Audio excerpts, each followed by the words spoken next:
السلام علیکم ورحمۃ اللہ وبرکاتہ۔ ایک نماز ہے جو بہت خوبصورت ہے اور بہت پیاری ہے۔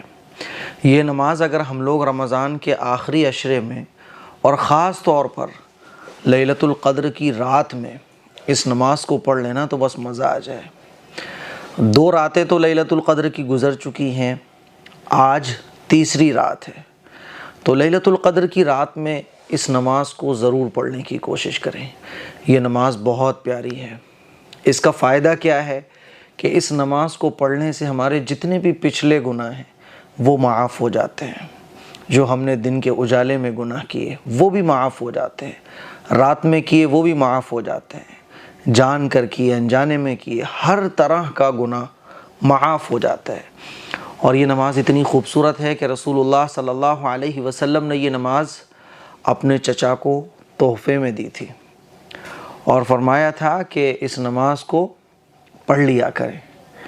اس نماز کو پڑھنے سے جتنے بھی پچھلے گناہ ہیں، کبیرہ ہوں صغیرہ ہوں، سارے گناہ اللہ تعالیٰ معاف فرما دے گا۔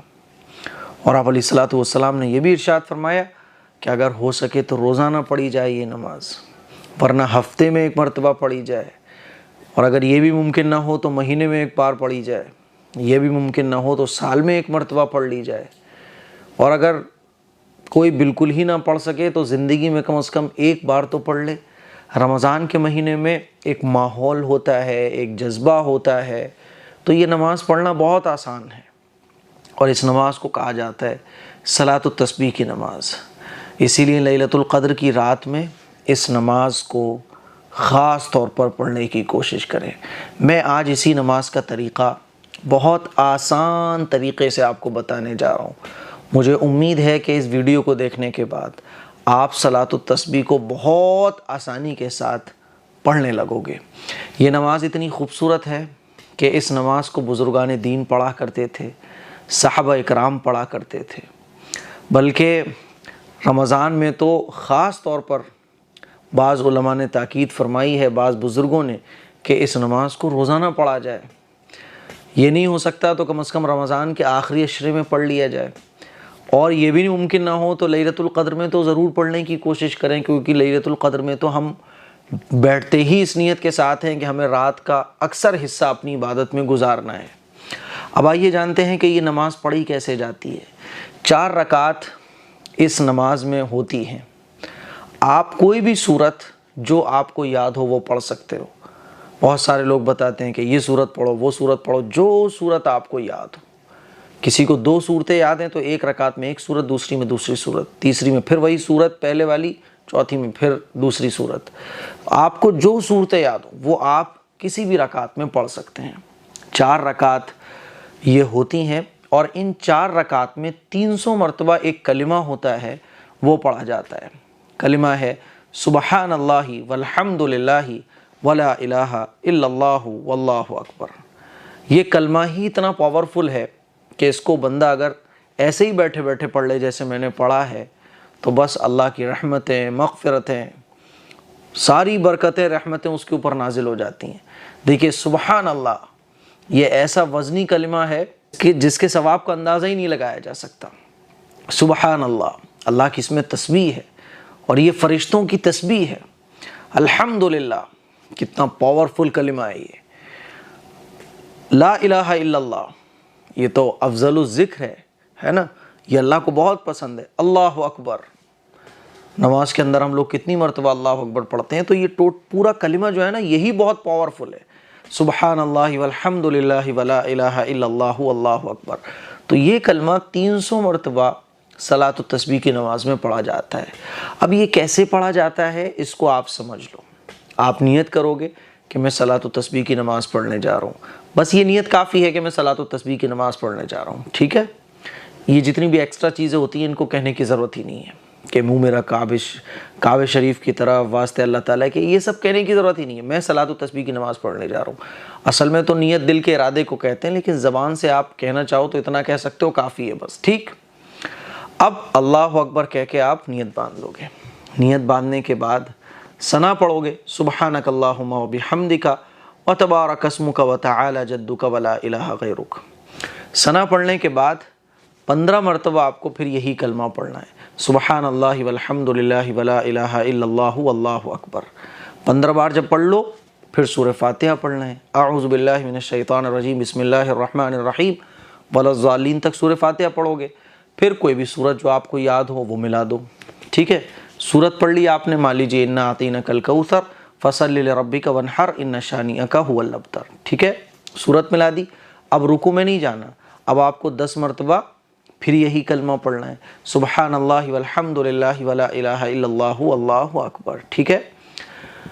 پھر آپ 10 مرتبہ جب پڑھ لو گے اس کو، پھر آپ رکوع میں چلے جاؤ گے، اللہ اکبر کہہ کر رکوع میں جاؤ گے، رکوع کی تسبیح پڑھو گے، سبحان ربی العظیم 3 بار پڑھ لو، 5 بار پڑھ لو، 7 بار پڑھ لو، ٹھیک ہے۔ رکوع کی تسبیح پڑھنے کے بعد پھر 10 مرتبہ یہی کلمہ پڑھنا ہے، سبحان اللہ والحمد للہ ولا الہ الا اللہ واللہ اکبر۔ پھر رکوع سے کھڑے ہونے کے بعد، رکوع سے جب آپ کھڑے ہوگے، سمع اللہ لمن حمیدہ ربنا لک الحمد، پھر آپ 10 مرتبہ یہی کلمہ پڑھو گے، ٹھیک ہے۔ 10 مرتبہ جب پڑھ لو گے پھر اللہ اکبر کہہ کر آپ سجدے میں چلے جاؤ گے۔ سجدے میں جانے کے بعد سجدے کی تسبیح پڑھو گے، سبحان ربی الاعلیٰ سبحان ربی الاعلیٰ 3 5 7 جتنا بار آپ چاہو۔ سجدے کی تسبیح پڑھنے کے بعد پھر 10 مرتبہ آپ کو یہی کلمہ پڑھنا ہے، ٹھیک ہے۔ جب 10 مرتبہ پڑھ لو گے تو اللہ اکبر کہہ کر سجدے سے اٹھ جانا ہے۔ تو جو بیٹھتے ہیں نا 2 سجدوں کے بیچ میں، اس میں بھی 10 مرتبہ آپ کو یہی کلمہ پڑھنا ہے، ٹھیک ہے۔ پھر دوسرے سجدے میں چلے جانا ہے، دوسرے سجدے میں سجدے کی تسبیح پڑھنا ہے، سبحان ربی الاعلیٰ۔ سجدے کی تسبیح پڑھنے کے بعد پھر 10 مرتبہ یہی کلمہ آپ کو پڑھنا ہے۔ تو اس طرح سے ایک رکعت جب کمپلیٹ ہوگی تو 75 مرتبہ یہ کلمہ آپ پڑھ لو گے، ٹھیک ہے۔ جب ایک رکعت کمپلیٹ ہو گئی تو آپ دوسری رکعت کے لیے کھڑے ہو جاؤ گے۔ دوسری رکعت کے لیے جب کھڑے ہوگے تو سورہ فاتحہ ابھی نہیں پڑھنی، اب آپ کو پھر 15 مرتبہ یہی کلمہ پڑھنا ہے، ٹھیک ہے۔ 15 مرتبہ سبحان اللہ والحمد للہ ولا الہ الا اللہ واللہ اکبر۔ جب آپ 15 مرتبہ اس کلمے کو پڑھ لو گے، اب سورہ فاتحہ پڑھو، سورہ فاتحہ کے بعد کوئی بھی سورت ملا دو۔ سورت کمپلیٹ کرنے کے بعد رکوع میں نہیں جانا، پھر 10 مرتبہ یہی کلمہ پڑھنا ہے، ٹھیک ہے۔ کتنا ہو جائے گا؟ 25۔ 10 مرتبہ جب پڑھ لو گے نا، پھر آپ رکوع میں جاؤ گے، رکوع کی تسبیح پڑھو گے، رکوع کی تسبیح پڑھنے کے بعد پھر 10 مرتبہ یہی پڑھنا ہے، کتنا ہو گیا؟ 35 ہو گیا۔ پھر رکوع سے کھڑے ہو گے، ربنا لک الحمد کہہ کر 10 مرتبہ پھر یہی پڑھنا ہے، کتنا ہو گیا؟ 45 ہو گیا نا۔ پھر سجدے میں چلے جاؤ گے، سجدے کی تسبیح پڑھنے کے بعد پھر 10 مرتبہ یہی پڑھنا ہے، 55 ہو گیا نا۔ پھر سجدے سے اٹھ کر بیٹھو گے، 10 مرتبہ پھر پڑھو گے، 65 ہو گیا نا۔ پھر دوسرے سجدے میں جاؤ گے، سجدے کی تسبیح پڑھنے کے بعد پھر 10 مرتبہ یہی پڑھو گے۔ تو اس طرح سے یہ ہر رکعت میں 75 مرتبہ ہوتا رہے گا۔ آپ اسکرین پر دیکھ سکتے ہیں، میں پورا چارٹ لگا دے رہا ہوں، اس طرح سے آپ کو یہ نماز کمپلیٹ کرنی ہے۔ 4 رکعت جب کمپلیٹ ہوں گی تو آپ کا یہ 300 مرتبہ کلمہ ہو جائے گا۔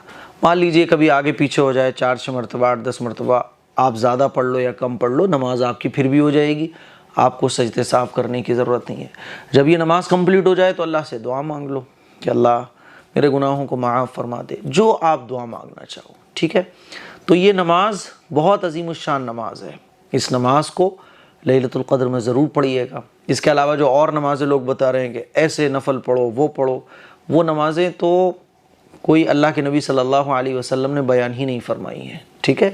نارمل نفل نماز، قضا نماز وہ آپ پڑھ سکتے ہو، تہجد کی نماز ہے نا، لیکن صلاۃ التسبیح کی نماز ضرور پڑھیے گا۔ تو میں نے سوچا کہ چلیں آپ کو صلاۃ التسبیح کی نماز کا طریقہ بتا دیتے ہیں۔ مجھے امید ہے کہ آپ کو یہ نماز کا طریقہ بہت آسان طریقے سے سمجھ آ گیا ہوگا۔ اس کلپ کو شیئر کریں، دوسروں تک پہنچائیں۔ السلام علیکم ورحمۃ اللہ وبرکاتہ۔